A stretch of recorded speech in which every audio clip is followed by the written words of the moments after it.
Hello दोस्तों, welcome back to my YouTube channel Big Think Education Hub. आज हम आपके सामने फिर एक नए वीडियो के साथ प्रस्तुत हुए हैं।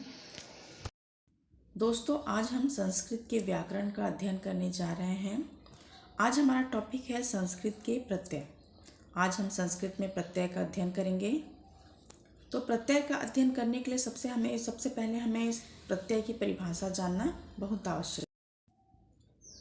प्रत्यय की सरल परिभाषा ये होती है, वे शब्दांश जो किसी धातु या शब्द के अंत में जुड़ते हैं उन्हें प्रत्यय कहते हैं। अब हम आगे बढ़ते हैं। प्रत्यय के प्रकार की तरफ बढ़ते हैं। हम प्रत्यय कितने प्रकार के होते हैं संस्कृत में? तो प्रत्यय संस्कृत में 3 प्रकार के होते हैं। पहला है कृत प्रत्यय, दूसरा है तद्धित प्रत्यय और है स्त्री प्रत्यय। दोस्तों, अब हम प्रत्यय के प्रकारों का विस्तार से अध्ययन करेंगे।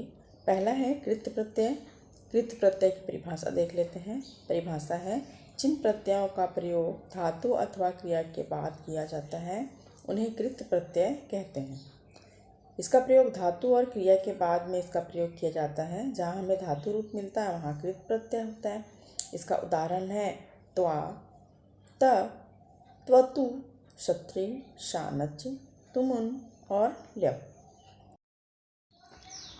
दोस्तों, हम त्वा प्रत्यय के उदाहरण को देख लेते हैं। त्वा प्रत्यय में हमको शब्द के अंत में त्वा दिखेगा, जैसे कि पठधन त्वा पठित्वा, ज्ञाधन त्वा ज्ञात्वा, निधन त्वा नीत्वा, स्मृधन त्वा स्मृत्वा, हनधन त्वा हत्वा, इसमें ना का लोप हो जाएगा, नमधन त्वा नत्वा। दोस्तों, अब हम कत प्रत्यय को पढ़ेंगे। क्रि के साथ ता जुड़ने से कृतः पुल्लिंग शब्द है, कृता स्त्रीलिंग शब्द है और कृतम नपुंसकलिंग शब्द है।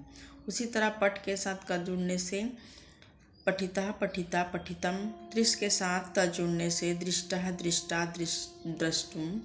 वैसे ही श्रु के साथ त जुड़ने से श्रुतः श्रुता श्रुतम, लिख के साथ त जुड़ने से लिखितः लिखिता लिखितम, ऐसा शब्द।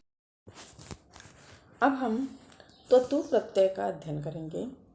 धातु के साथ त्वतु प्रत्यय लगने से क्या शब्द बनते हैं, तो चलिए देखते हैं। क्रि धातु के साथ त्वतु प्रत्यय लगने से कृतवान पुल्लिंग शब्द है, कृतवतु स्त्रीलिंग शब्द है और कृतवत नपुंसकलिंग है। इसी तरह आगे भी शब्द बनेंगे, जैसे ज्ञा के साथ त्वतु लगने से ज्ञातवान, ज्ञातवती, ज्ञातवत। गम के साथ त्वतु लगने से गतवान, पट के साथ त्वतु लगने से पठितवान, लिख के साथ त्वतु लगने से लिखितवान, ऐसे शब्द बनते हैं। अब हम क्षत्रि प्रत्यय को देखते हैं। धातु के साथ क्षत्रि प्रत्यय लगने से शब्द कैसे परिवर्तन हो जाता है। पट के साथ क्षत्रि लगने से पठन पुल्लिंग शब्द है, पठंती स्त्रीलिंग शब्द है, पठत नपुंसकलिंग शब्द है। वैसे ही आगे और शब्द बनेंगे, जैसे गम के साथ क्षत्रि लगने से गच्छन गच्छन्ति गच्छत हो जाता है। क्रीड के साथ क्षत्रि लगने से क्रीडन क्रीडंती क्रीडत हो जाता है। लिख के साथ क्षत्रि लगने से लिखन लिखंती लिखत हो जाता है।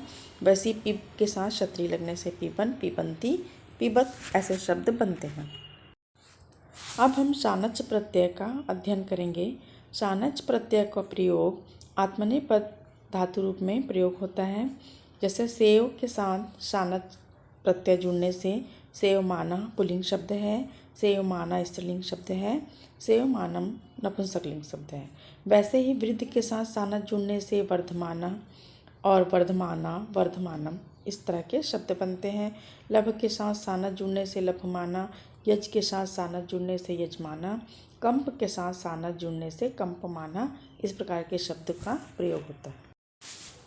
दोस्तों, अब हम तुमुन प्रत्यय को देख लेते हैं। तुमुन में शब्द के लास्ट में अंत में तुम ऐसा शब्द दिखाई देता है।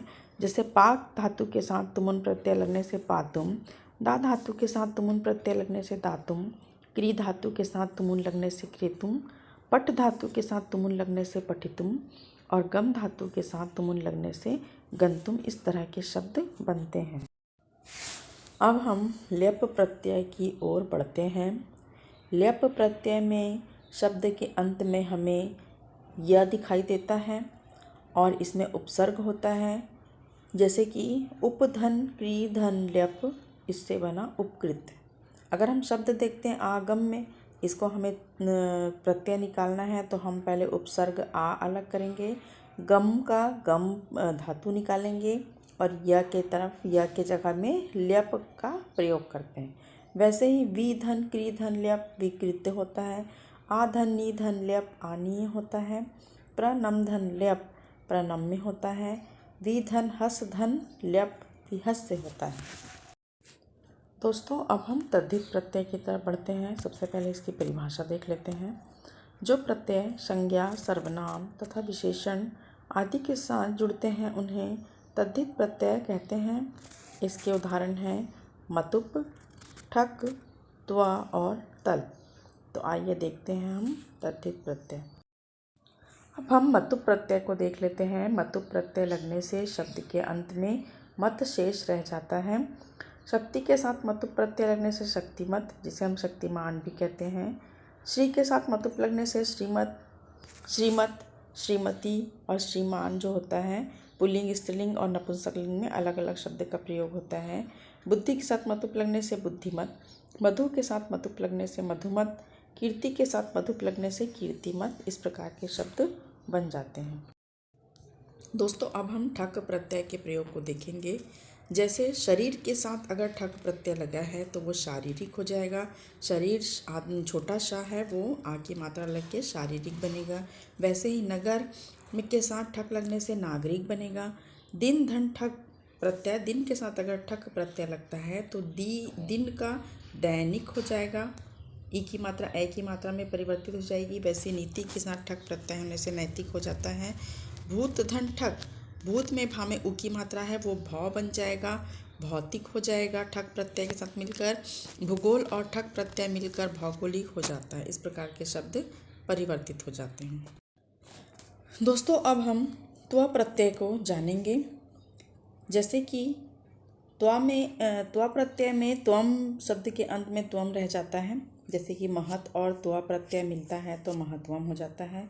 पशु और त्वा प्रत्यय के मिलने से पशुत्वम हो जाता है। लघु और त्वा प्रत्यय के मिलने से लघुत्वम हो जाता है। गुरु और त्वा मिलने से गुरुत्वम, जड़ धन त्वा मिलने से जड़त्वम, देव धन त्वा मिलने से देवत्वम, इस प्रकार त्वा प्रत्यय का प्रयोग होता है। अब हम तल प्रत्यय का प्रयोग देखते हैं। तल प्रत्यय में हमको शब्द के अंत में ता शेष रह जाता है, ता मिलता है। जैसे मूर्ख के साथ अगर तल प्रत्यय जुड़ा है तो वो मूर्खता हो गया। मित्र के साथ तल प्रत्यय लगने से मित्रता हो जाता है। पशु के साथ तल प्रत्यय लगने से पशुता हो जाता है। वैसे ही गुरु, सम और कटु के साथ तल प्रत्यय लगने से कटुता और समता और गुरुता, इस तरह के शब्द बनते हैं। अब हम स्त्री प्रत्यय का अध्ययन करने जा रहे हैं, जो कि प्रत्यय का तीसरा रूप है। इसकी परिभाषा है, जिन प्रत्ययों का प्रयोग पुल्लिंग से स्त्रीलिंग शब्द बनाने के लिए किया जाता है उसे स्त्री प्रत्यय कहा जाता है। अब इसके उदाहरण को हम देख लेते हैं। तो इसके उदाहरण है टाप और ईप। ईप लिखा है, वो मात्रा में थोड़ी सी मिस्टेक हो गई है। आइए अब हम टाप प्रत्यय के उदाहरण को देख लेते हैं।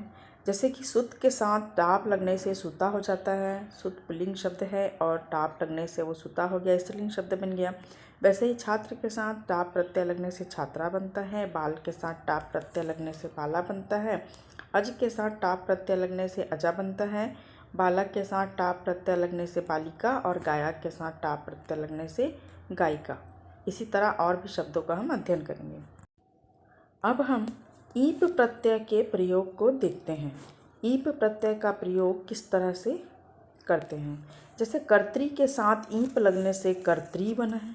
अभिनेत्री के साथ ईप लगने से अभिनेत्री बना है। दात्री के साथ ईप लगने से दात्री बना है। धात्री के साथ ईप लगने से धात्री बना है। वैसे ही तपस्विन के साथ ईप लगने से तपस्विनी, कुमार के साथ ईप लगने से कुमारी और देव के साथ ईप लगने से देवी। तो ईप के साथ हम देखते हैं शब्द के अंत में ई ही शेष रह जाता है। तो दोस्तों आज हमारा वीडियो यहीं पर समाप्त होता है। उम्मीद करती हूँ कि आपको मेरा वीडियो अच्छा लगा होगा। अगर वीडियो अच्छा लगे तो प्लीज़ वीडियो को लाइक करें, मेरे चैनल को सब्सक्राइब करें और बेल आइकन प्रेस करें ताकि आने वाला नोटिफिकेशन आपको जल्दी से जल्दी मिल सके।